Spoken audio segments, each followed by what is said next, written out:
video. Today I'm talking about the bokeh beast, the low light master, the lens that can see in the dark, the Fujifilm 50mm f1. I was gonna start off this video with like a joking ad, like, do you wanna snap the lens mount off of your camera every time you go out shooting? This is the lens for you, because it's so damn heavy. But I'll talk all about that in just a second. I want to give a huge shout out to my friend John for lending me this lens for a couple weeks so I could make this video. Here is his @ so you can follow him on Instagram, and I recommend you do. He's an awesome photographer. And by the way, when I say this lens, I am using the 50mm f1 at f1 to film this talking head segment of the video. Just to give you an example, like this is not that far away from me, but the separation would imply that it is. Anyway, we'll talk about the image quality and the bokeh and everything. We'll get into the nitty-gritty of that later. But first, we'll talk about the physical aspects of this lens, which should definitely be taken into consideration considering the $1,500 price tag. But let's get into that section, and then we'll talk about the image quality. All right, so now we're on to the physical aspects of this lens. I have it here on my Fujifilm X-T3, and it's pretty big and front heavy. You gotta use two hands for sure. You do kind of have to take aesthetics into some consideration in a very expensive lens like this. There's that wonderful front element that lets in all that light, that lets you take the awesome photos at night. It's a very heavy lens, as I hope comes across. It's weighty on the front. It's definitely significant. It's not quite as heavy as the Fujifilm 50-140, but it's really not far off. Let's take it off the camera here for a second. So here is just the lens. If you look on the back here, being very careful, because I'm borrowing this from a friend, there is a weather sealing gasket. Let me see if I can get that up there. Can you see the weather sealing gasket right there? So you don't need to worry about light rain. Okay, obviously metal mount for this price range. Yeah, the focus ring is pretty big, hard to miss. The aperture ring is up farther on the lens than a lot of Fujifilm lenses, and it kind of goes through the range pretty easily without a lot of resistance. I kind of like the amount of resistance that the 33 1.4 has. This has like the same resistance as like the 16 1.4 or the 18 1.4 that are just kind of loose. Just in case you're wondering what it looks like on a smaller camera body, here it is on the X-T30, and it's pretty unwieldy. It's like not comfortable to hold at all because of how front heavy it is. So I would say the smallest kind of camera body you should shoot this on is like an X-T3 or one of the X-T1 numbers, X-T4, X-T5, and probably even better on like an XH2 or something. But yeah, that's pretty much all there is to it. It's a standard Fuji lens in every single way. The focus ring is just like a lot of Fujifilm lenses, and the aperture ring is actually pretty lackluster for the price range, I think. But let's get on to the image quality, which is what really matters. In terms of image quality, the one thing I have to say is that honestly, f1 is not that different than f1.4. It's just really not. This is the biggest lens of this class that I've ever shot. I've also tested much cheaper third-party f0.95 lenses, like the 7 Artisans 25mm and 50mm 0.95, and the TT Artisan 50mm 0.95. Obviously, those are manual focus lenses at a much lower price tag, but you know, this lens, obviously, it's a bigger and heavier lens than those other lenses, but Fujifilm kind of pretty well rounded out all of the image quality drawbacks of going faster than f1.4 or f1.2. It's pretty damn sharp at f1. It's not gonna blow your mind. It's not as sharp as like the 33, 18, and 23mm 1.4s wide open for sure, but it's definitely acceptably sharp.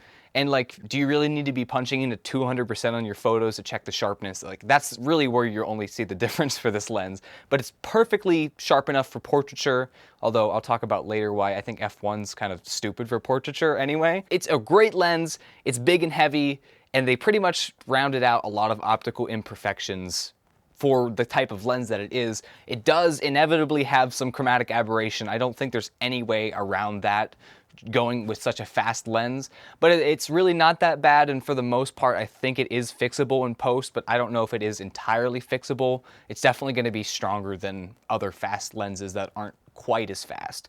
But it's really kind of amazing what, the price tag that Fujifilm is able to sell this kind of lens, because if you look at the Canon or Nikon equivalents for f/0.95 lenses, granted they are for full frame, sensors and whatever, but you can see the price difference in this f1 lens and the other 0.95 lenses, which again are kind of, they're the same thing, f1, 0.95. But yes, not very different than an f1.4 lens, just being entirely honest about that. Sharpness is totally acceptable. Chromatic aberration is definitely acceptable considering the kind of lens that it is.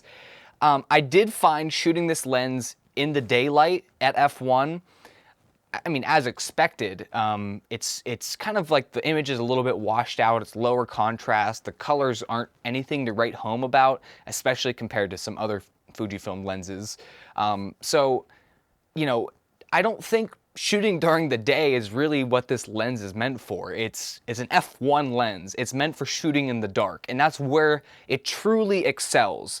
I've done some portraits with it as well. And if you have to shoot at f1 out of necessity, because it's such a dark environment, maybe you're using natural light for portraits I'm talking about, that's only the only real reason, or if you're looking for a specific look. But for the most part, portraiture, like this lens won't even at f1 get their whole face in focus, even at like a pretty decent distance. If you have a model and they're wearing a specific outfit and you've chosen a specific environment to shoot in, don't shoot at f1. Like, that doesn't make you professional. Composition and being intentional with what you're doing makes you professional, not having a super fast aperture. But I do feel like a lot of people who buy this might use that f1 as a crutch, or always shoot at f1, which of course, why wouldn't you want to, because that's what it does. But I'm saying to you right now that if you want a portraiture lens, that's why Fujifilm also released the 56mm f1.2. That is a portraiture lens. It's portraiture first. This lens is about, because it's basically the same focal length, a lot of people are saying, what's the difference? This f1 lens is entirely about gathering the most possible amount of light to get the cleanest low light photos you possibly can, and at that it excels. It's really good at autofocusing in the dark, much better than other Fujifilm lenses, especially the 50-140 that is like terrible in low light. This is like good at focusing in the dark. Obviously you're gonna miss some shots, like I did some live performance shots, and they're musicians, they're moving around. It's obviously a dark environment. I shot at f1 basically out of necessity to get the cleanest possible photos, but not all the photos are entirely tack sharp because your depth of field is so shallow. In my opinion, that's what this lens is for. This isn't even a portraiture lens. It's too shallow of depth of field for a portraiture lens, especially anything less than like a full body shot. Like if you're doing like waist up or headshots, shooting at f1 is just stupid in my opinion. You have zero consistency in the background, and whenever there's so much bokeh that you can't tell what the background is, it's almost like there's no bokeh at all, because it just doesn't matter.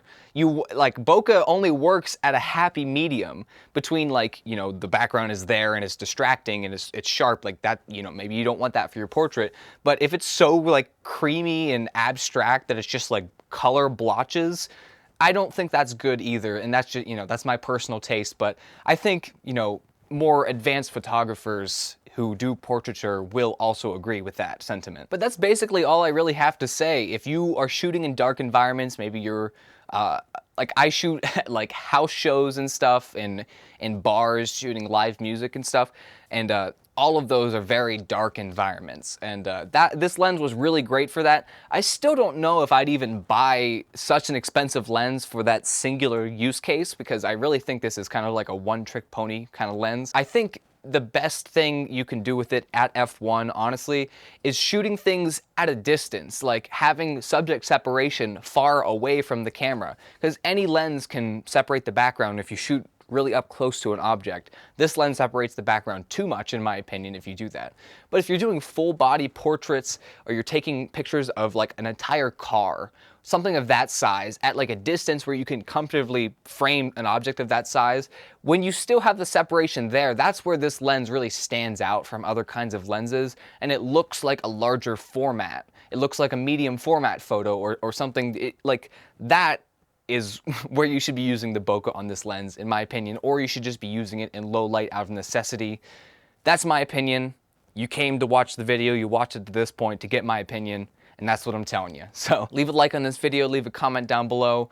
If I'm being honest, I don't think I would recommend buying this lens. I'm really grateful I got to try it out. You know, my friend lent me it, and it's awesome that I get to do this video on it. I'm gonna do another video with it as well, but I don't think I would ever buy this for myself, and I don't think I'd recommend to anyone to buy this lens for themselves. The 56 1.2, even the old version, that's gonna be good for you. 1.2 is a third of a stop slower than f1. It's not a big deal, okay? So leave a like if you enjoyed, leave a comment down below, check in with me in the comments, and that's all I gotta say. Peace.